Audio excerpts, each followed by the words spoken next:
1 ampere और fourth option दिया हुआ है 0.10 एम्पियर। ये ठीक है।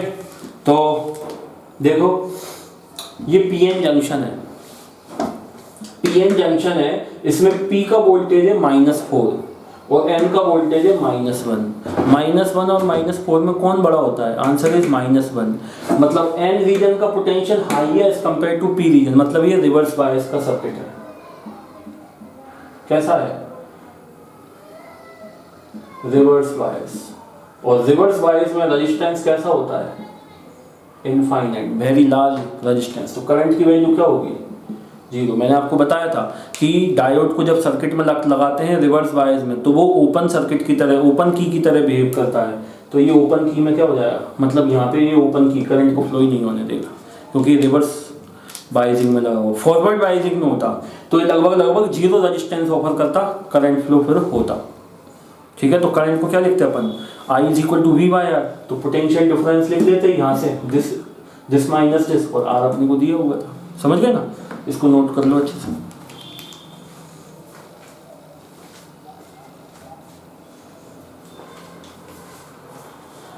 और देखिए ऐसे क्वेश्चंस भी आते हैं।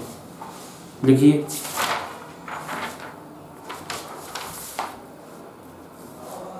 figure shows a diode connected to an external resistance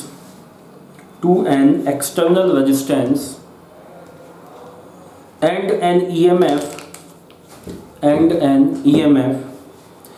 assuming that the barrier potential developed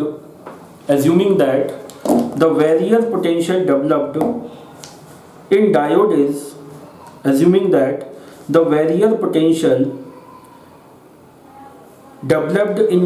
is 0.5 volt. Obtain the value of current in the circuit in milliampere। और ये सर्किट अपने को दिया हुआ है, ये पीएन डायोड है, पीएन जंक्शन डायोड। यहाँ पे एक रेजिस्टेंस है और यहाँ पे एक बैटरी लगी हुई है इस तरीके से, पॉजिटिव नेगेटिव। ये बैटरी है 4.5 वोल्टेज की और ये रेजिस्टेंस दिया हुआ है अपने को 100 ओम और इसका जो वेरियर पोटेंशियल है वो उसने दिया हुआ है 0.5 वोल्ट। कितना दिया है? 0.5 वोल्ट। और उसने पूछा करंट बताओ। तो देखो बेटा सिंपल सी बात है, I = क्या होता है? V/R। अब इफेक्टिव पोटेंशियल क्या होगा? मैंने आपको बताया था फॉरवर्ड बायसिंग में, मैंने आपको बताया था कि जो अपन अप्लाई वोल्टेज होता है उसमें से बैरियर पोटेंशियल माइनस करते हैं। क्यों? क्योंकि जो अप्लाइड वोल्टेज है इसका कुछ पार्ट कहाँ जाएगा? उसको खत्म करने में। किसको? डिप्लेशन लेयर को खत्म करने में। तो उसने वोल्टेज दे रखा है, बैरियर पोटेंशियल कितना दे रखा है? 0.5। मतलब 4.5 वोल्टेज की अपन बैटरी लगाएंगे तो इसमें से 0.5 वोल्टेज कहाँ चला जाएगा? डिप्लेशन लेयर को खत्म करने में, या बैरियर पोटेंशियल को खत्म करने में, या इंटरनल इलेक्ट्रिक फील्ड को खत्म करने में। तो जैसे ही इंटरनल इलेक्ट्रिक फील्ड खत्म होगी या डिप्लेशन लेयर खत्म होगी वैसे ही करंट फ्लो होना चालू हो जाएगा। तो इफेक्टिव वोल्टेज कौन सा होगा? इसमें हो जाएगा 4.5। ये कॉन्सेप्ट ध्यान रखना, ऐसे ही सॉल्व करते हैं। माइनस इसका वेरियर पोटेंशियल 0.5, जिसको अपन नी वोल्टेज भी बोलते हैं। नी वोल्टेज अपन यहाँ पे 0.5 अप्लाई करेंगे तभी तो इसकी वेरियर पोटेंशियल खत्म होगा। और रेजिस्टेंस दे रखा है उसने 100, तो हो जाएगा बेटा 4/100। तो हो जाएगा 4 इंटू, इसको एक काम करें 10 से मल्टीप्लाई कर दें, 10 से डिवाइड कर दें, तो हो जाएगा 40/10⁻³ अपने से उसने बोला है मिली एम्पियर में आंसर बताओ। तो आंसर आ जाएगा 40 × 10⁻³ एम्पियर, मतलब 40 मिली एम्पियर आंसर आ जाएगा। तो इस सर्किट में कितना करंट फ्लो होगा बेटा? 40 मिली एम्पियर करंट फ्लो होगा। इस तरीके से सॉल्व करते हैं कॉन्सेप्ट को, समझ गए? करो इसको नोट। एक क्वेश्चन और करेंगे।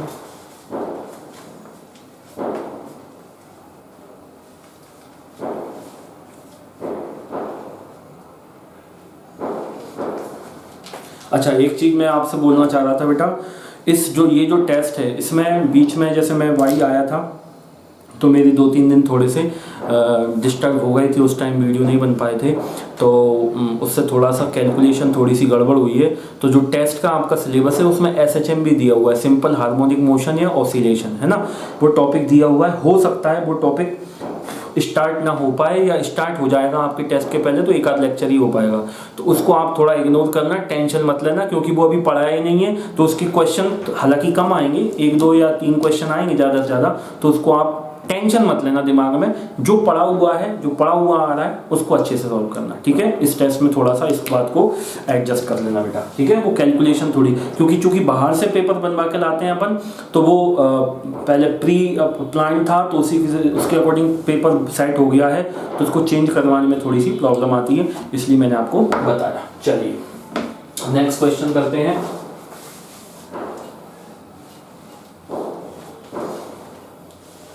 और ये सेमीकंडक्टर की साथ साथ प्रैक्टिस करते जाओ, बिल्कुल। मैं इसको 3 दिन में भी खत्म कर सकता था, 3 दिन में खत्म कर सकता था, लेकिन 3 दिन में खत्म करने से गड़बड़ ये होती कि जो अच्छे बच्चे हैं या जो जल्दी कैच कर लेते हैं उनको तो जल्दी से समझ में आ जाता, वो पढ़ भी लेते, उनको समझ में भी आ जाता, वो सॉल्व भी कर लेते और उनको पक्का भी हो जाता।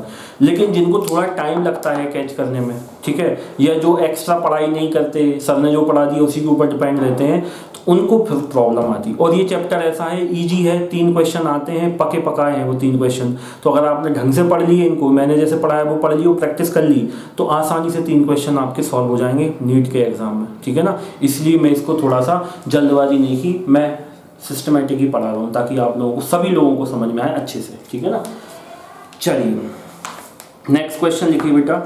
If current in given circuit is 0.1 ampere, current दिया हुआ है उसने, if current in given circuit is 0.1 ampere then calculate resistance of PN junction, then calculate resistance of PN junction। Resistance PN junction का अपने से पूछा है और अपने को ये डायग्राम दिया हुआ है, ये एक PN जंक्शन है, यहाँ पर एक रेजिस्टेंस लगा हुआ है, यहाँ पर एक बैटरी लगी हुई है, ये फॉरवर्ड बायसिंग बैटरी ही है, पहले वाले में भी फॉरवर्ड बायस था तभी अपन ने किया, नहीं तो रिवर्स बायस होता पहले वाले क्वेश्चन, इसके पहले वाले क्वेश्चन 4.5 वोल्ट रिवर्स बायस में लगा होता, तो देखते ही आंसर की वैल्यू 0 लिख दो, समझ गए करंट की वैल्यू। ये लगा हुआ है 5 वोल्ट, यहाँ पर एक रेजिस्टेंस और लगा हुआ है, ये है 10 ओम, ये है 30 ओम। अपने को उसने पूछा है करंट की वैल्यू, इस सर्किट में ले रखी 0.1 एम्पियर, तो इसका रेजिस्टेंस पूछा है, मान लेते हैं इसका रेजिस्टेंस R है, डायोड का रेजिस्टेंस मान लिया R है, तो अपन लिखें बेटा V is equal to IR या I is equal to V/R। अब R बहुत सारे हैं तो R इक्वलेंट लिख देता हूँ। V लगाया है 5 वोल्ट। अब देखो इस केस में उसने अपने को बैरियर पोटेंशियल नहीं दिया, तो अपन इसको बैरियर पोटेंशियल काउंट नहीं करेंगे, 0 मान के ही करेंगे कि नहीं होगा इसमें, तो उसमें कोई डरने की बात नहीं है। बैरियर पोटेंशियल नहीं दिया तो काउंट नहीं करेंगे। R equivalent R plus series में है, ये तीनों सीरीज में है, प्लस 30 प्लस 10, ठीक है। I की वैल्यू उसने कितनी दे रखी है, I की वैल्यू हमारे पास 0.1 is equal to 5/40 plus R।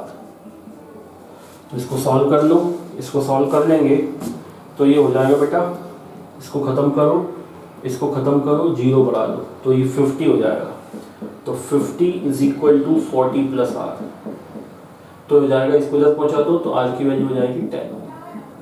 तो जो डायोड है उसका रेजिस्टेंस कितना आ गया बेटा, फॉरवर्ड बायसिंग में 10 ओम आ गया, समझ गए। तो ये था क्वेश्चन, करो इसको नोट जल्दी से करो।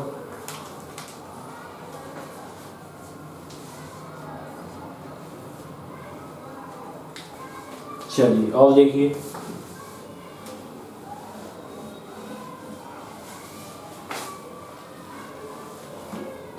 लिखिए next question. What is the value of current I in the circuit, what is the value of current I in the circuit, और अपने को ये सर्किट दिया हुआ है बेटा, इसमें करंट I है, इसकी वैल्यू अपने को पूछी है उसने। ये एक रेजिस्टेंस है 10 ओम,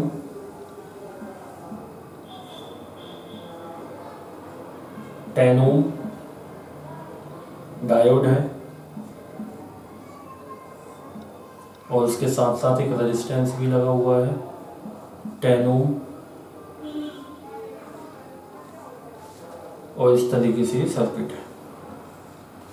इसमें अपने से I की वैल्यू पूछ ली, तो फॉर्मूला होता है बेटा I is equal to V by R. तो V अपॉन बहुत सारे R है तो R इक्वलेंट लिख देते हैं, ठीक है। I की वैल्यू चाहिए, V उसने दिया हुआ है 20 वोल्ट लगा हुआ है, V लगा हुआ है 20 वोल्ट, तो V की वैल्यू तो है 20। अब R इक्वलेंट लिखना है, तो R में देखो ये सर्किट में एक 10 ओम तो ये है ही साथ साथ दिख ही रहा है, प्लस एक 10 ओम ये है ही साथ साथ दिख ही रहा है। अब ये थोड़ा सा अच्छा, ये 10 ओम नहीं लिख रहा मैं अभी, क्योंकि ये दोनों पैरेलल में भी हो सकते हैं ना, तो अभी इक्विवेलेंट में मैं सिर्फ अभी ऐसे ही लिखता हूँ, आर इक्विवेलेंट को अपन समझते हैं।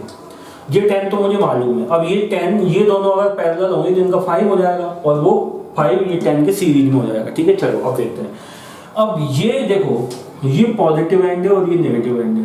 देखो ये जो पॉजिटिव है ये एन और ये पी है ना। देखो पॉजिटिव एंड, बैटरी का पॉजिटिव एंड डायोड के एन रीजन से कनेक्टेड है, मतलब ये जो है डायोड ये रिवर्स बायस में है। कैसा है? रिवर्स बायस में है। रिवर्स बायस में मतलब ये ओपन की तरह काम करेगा, इनफाइनाइट रेजिस्टेंस ओवर करेगा, मतलब ओपन की तरह काम करेगा, मतलब इसमें करंट फ्लो ही नहीं होने देगा ये इस वाली ब्रांच में। तो ये वाली ब्रांच पूरी की पूरी खत्म हो गई। तो एक रेजिस्टेंस ये काम का है, एक रेजिस्टेंस ये काम का है। करंट ऐसे आएगा, ऐसे आएगा, ऐसे आएगा, ऐसे आएगा, ऐसे फ्लो होते हुए चला जाएगा। समझ गए? ये डायोड रिवर्स बायसिंग में है, बहुत जरूरी है देखना। डायोड लगा हुआ है डायरेक्ट मत कर लेना, डायोड लगा हुआ है, चूंकि देखो फॉरवर्ड रिवर्स में बहुत ज्यादा फर्क आ जाता है, इसलिए डायोड का बायसिंग देखना बहुत ज्यादा जरूरी है। तो ये रिवर्स बायस में था, ओपन की तरह काम करेगा, तो इसमें कोई करंट फ्लो नहीं होगा इस वाली ब्रांच में। तो इफेक्टिव रेजिस्टेंस हो जाएगा 10 + 10, 10 + 10, तो 20 डिवाइडेड बाई 20, तो आंसर आ जाएगा 1 एम्पियर। तो इस सर्किट में कितना करंट फ्लो होगा बेटा? 1 एम्पियर करंट फ्लो होगा। समझ गए? तो इस तरीके से अलग अलग वैरायटी में आपको बता रहा हूँ, इसको नोट कर लो। एक क्वेश्चन और करते हैं ऐसे।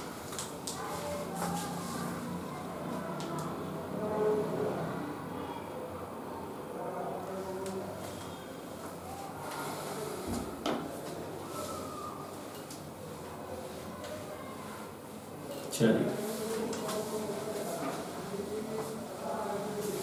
लिखिए next question. What is the value of I, what is the value of I in given circuit? What is the value of I in the given circuit?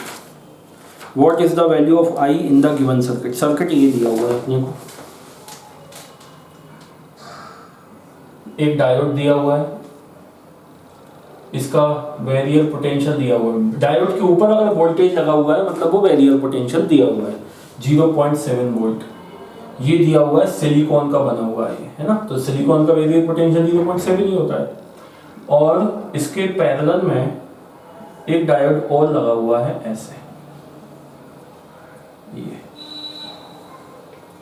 ये है अपना जर्मेनियम का डायोड, और इसका बैरियर पोटेंशियल दिया हुआ है 0.3 volt. और इन दोनों के दोनों डायोड जो हैं इनसे एक बैटरी लगी हुई है इस तरीके से, पॉजिटिव नेगेटिव 2.7 वोल्ट की, और यहाँ पर एक रेजिस्टेंस लगा हुआ है 1 किलो ओम। इस तरीके से ये सर्किट है। अपने से पूछा उसने करंट, तो सबसे पहले तो डायोड है, तो देख रहे हैं कौन फॉरवर्ड बायस है कौन रिवर्स बायस है, ठीक है ना। तो देखो ये इसका पी रीजन, ये इसका एन रीजन, ये इसका पी रीजन, ये इसका एन रीजन। ये छोटा वाला जो एंड होता है ये एन होता है ना, ये एन है, ये पी है। तो देखो बेटा इसका एन इसके पॉजिटिव से कनेक्टेड है, मतलब ये रिवर्स बायस हो गया। ये वाला जो है ये रिवर्स बायस है,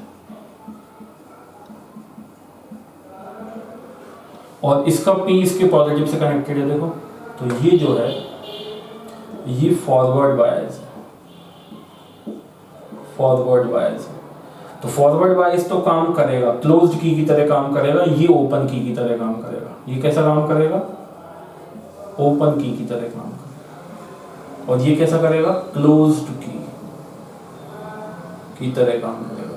तो इसमें से करंट फ्लो होगा, इसमें से करंट फ्लो नहीं होगा, तो इसके होने नहीं होने से कोई फर्क नहीं पड़ता। ठीक है, अब अपने पास डायग्राम ये है। ठीक है, और उसने पूछा अपने से करंट की वैल्यू, तो I इज इक्वल टू क्या होता है V/R, I is equal to V/R। तो V तो उसने लगा रखा है 2.7, तो ये गलत है। बैरियर पोटेंशियल 0.7 दे रखा है, तो इफेक्टिव पोटेंशियल कितना हुआ बेटा 2.7 minus barrier potential upon resistance कितना है 1 किलो ओम, मतलब 1000 ओम। तो ये आ जाएगा I इज इक्वल टू 2/1000, मतलब 2 इंटू 10⁻³ एम्पियर, मतलब 2 मिली एम्पियर। तो इस सर्किट में करंट कितना फ्लो होगा बेटा 2 मिली एम्पियर का करंट फ्लो होगा। बात समझ आई? करो इसको नोट। तो अभी हम लोगों ने न्यूमेरिकल्स कर लिए और अब एप्लीकेशंस ऑफ जंक्शन डायोड देखेंगे। करो इसको नोट अच्छे से।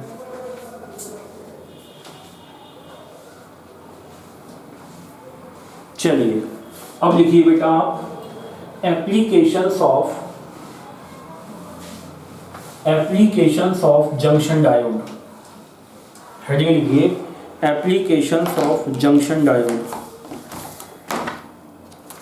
Applications of junction diode, application of junction diode.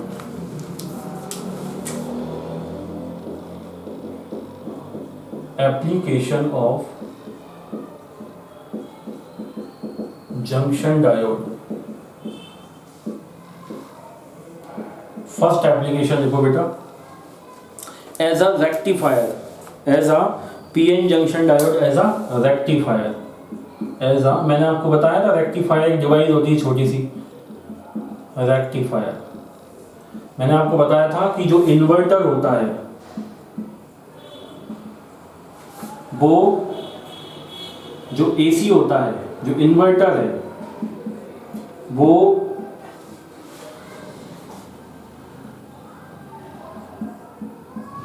DC को एसी में कन्वर्ट करता है, और जो रेक्टिफायर होता है, रेक्टिफायर एसी को डीसी में कन्वर्ट करता है। तो ये वही छोटी सी चिप है जो मैं आपको बोलता था ना। मैंने आपको क्या बताया, सेमीकंडक्टर डिवाइसेस जितनी भी होती हैं सब डीसी पे काम करती हैं। For example laptop, mobile, for example laptop, mobile, camera, कैमरे में जो बैटरी लगी होती है सब डीसी पे है ना। इसमें आपने अडॉप्टर देखा होगा, डीसी करंट आता है, उसको छूते हैं करंट नहीं लगता वैसे, तो डीसी पे काम करती है। तो रेक्टिफायर भी एक छोटी सी चिप है, सेमीकंडक्टर डिवाइस है जो क्या करती है, एसी को डीसी में कन्वर्ट करती है। तो हमारी जो टेलीविज़न होती है वो किस पर काम करती है बेटा, वो काम करती है डीसी पे। तो हमारे घर में तो एसी करंट आता है। तो मैंने आपको ऑलरेडी बता चुका हूँ कि जो टीवी होती है, टीवी में एक चिप लगी रहती है रेक्टिफायर। तो जो एसी करंट आता है वो टीवी में जाने के पहले रेक्टिफायर से होते हुए जाता है, तो वो डीसी में कन्वर्ट हो जाता है, फिर हमारी टेलीविज़न वर्क करती। तो ये लिख लो साइड में आप, ठीक है ना। अब देखो रेक्टिफायर के बारे में दो शब्द लिखो। An electronic device which converts AC current, which convert alternating current or alternating voltage, which converts alternating current or alternating voltage into direct current or direct voltage, into direct current or direct voltage is called rectifier, is called rectifier, is called rectifier। अब देखो types of rectifier. इसमें first है, हम देख रहे हैं half wave rectifier, half wave rectifier, half wave rectifier. Rectifier भी to type के होते हैं, कई टाइप के होते हैं, half wave rectifier, full wave rectifier, bridge rectifier, ऐसे अपन देखेंगे। तो आज तक हम यहीं तक करते हैं। आज के लिए हाफ वेव रेक्टिफायर हम कल से स्टार्ट करेंगे, ठीक है ना। तो आज का लेक्चर यहीं तक रहने देते हैं बेटा। Thank you.